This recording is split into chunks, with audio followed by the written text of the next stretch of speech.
Hello everyone, welcome to যোদ্ধা। যারা যারা ডব্লিউবি জেই বা জেই মেন্স বা জেই অ্যাডভান্স বা নিট এক্সামের জন্য 2025 এর টার্গেট করছো, তো আজকের এই ভিডিওটা তোমাদের জন্য ইম্পর্টেন্ট হবে। দেখো, সব থেকে ফার্স্ট একটা ফ্যাক্টর বলতে চাই যে ডব্লিউবি জেই যে এক্সাম সেটা কিন্তু এপ্রিল মাসের এন্ডের দিকে হয়, আর ফর্ম ফিল আপ যদি দেখো তো সেটা ডিসেম্বর টু জানুয়ারির যে টাইমটা আছে সেই টাইম থেকে স্টার্ট হয়ে যায়। তো অ্যারাউন্ড তুমি ধরতে পারো যে এখন থেকে কিছু মাসই সময় বেঁচে আছে ডব্লিউবি জেইর এক্সামের। এবার কথায় আসি যে জেই মেন্সের যে এক্সাম আছে, জেই মেন্স, তো জেই মেন্স 2025 বা 24 যে কোনো এক্সামই তুমি যদি কনসিডার করো, তাহলে জেই মেন্স কিন্তু দু টাইম হয়ে থাকে। একটা হয়, আমরা এরকম ভাবে বলতে পারি যে একটা হয় এইচএস এক্সাম বা তোমাদের যে ডব্লিউবিজেই এক্সাম আছে তার আগে, আরেকটা হয় এইচএস এক্সাম বা ডব্লিউবিজেই যে এক্সাম হয় তারপরে।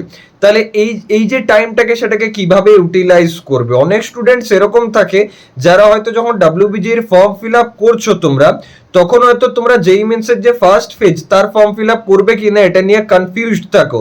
তোমরা হয়তো ভাবো যে আগে আমরা নিজেদের যে এইচএস এক্সামিনেশন সেটা দেবো না, কারণ সিবিএসসি বোর্ডের এক্সামিং টাইমিং আলাদা, যারা ধরো সাপোজ আইসিএসসি বোর্ড তাদের টাইমিং আলাদা, যারা ওয়েস্ট বেঙ্গল বোর্ড তাদের হয়তো ফেব্রুয়ারি মাসের কাছাকাছি হয়ে থাকে। বাট ওভারঅল যদি একটা সাজেশন দিই তোমাদের, তাহলে একটা জিনিস মাথায় রাখবে যে ডব্লিউবিজির এক্সামের যদি তোমার মোটামুটি একটা প্রিপারেশন হয়ে থাকে, ধরো যদি প্রিপারেশন নাও হয়, তোমার এইচএস এক্সামের প্রিপারেশন ভালো হয় বা এইচএস এক্সামের জন্য তুমি অতটা ভালো প্রিপেয়ার্ড নাও হও, তবু কিন্তু তুমি চেষ্টা করবে যে জেই মেন্সের দুটো ফেজেরই এক্সাম দেওয়ার।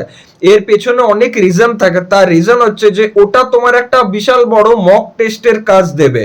তুমি ধরো ওই যে ইয়ারটায় যা যা প্রিপারেশন করেছো বা যতটুকু কোশ্চেন্স অ্যাটেম্প্ট করেছো, প্র্যাকটিস করেছো, প্রতিটা জিনিস তোমার চেক হয়ে যাবে যদি তুমি জেই মেন্সের ফার্স্ট ফেজের এক্সামটা একবার দাও। কারণ আমরা সবাই এটা খুব ভালোভাবে জানি যে ডব্লিউবিজি থেকে জেই মেন্সের স্ট্যান্ডার্ডটা একটু হাই। তাহলে ডব্লিউবিজি এর প্রিপারেশন প্লাস এইচএস এক্সামের প্রিপারেশন হওয়ার পর তুমি যদি জেই মেন্সের একটা ফেজ দিচ্ছ, তুমি এটাও বুঝতে পেরে যাবে যে হ্যাঁ আমার প্রিপারেশনটা কতটা ভালো হয়েছে বা কতটা খারাপ হয়েছে, আমাকে আরো পড়তে হবে কি না। কারণ ওই মাঝখানে টাইম কিন্তু বেঁচে থাকে মক টেস্ট দেওয়ার, রিভিশন দেওয়ার বা আরো ভালোভাবে পড়ার। তো এই টাইমটাকে অবশ্যই ইউটিলাইজ করবে। তারপর ডব্লিউবিজি এক্সাম দেওয়ার পর চাইলে তুমি জেই মেন্সের যে সেকেন্ড অ্যাটেম্পট আছে সেটাও দিতে পারো। আর এখানে সুবিধা এটাই যে তুমি চাইলে দুটো এক্সামের মধ্যে যেটা তোমার বেস্ট স্কোর আসবে সেটাকে ইউটিলাইজ করতে পারো। So note this thing. দেখা হচ্ছে নেক্সট ভিডিওতে। যারা যারা ডব্লিউবিজি, জেই মেন্স, জেই অ্যাডভান্স বা নিটের জন্য পড়ছো, এই ট্রিকটাকে অবশ্যই অ্যাপ্লাই করে দেখো, তোমাদের হেল্প হবে। Thanks a lot.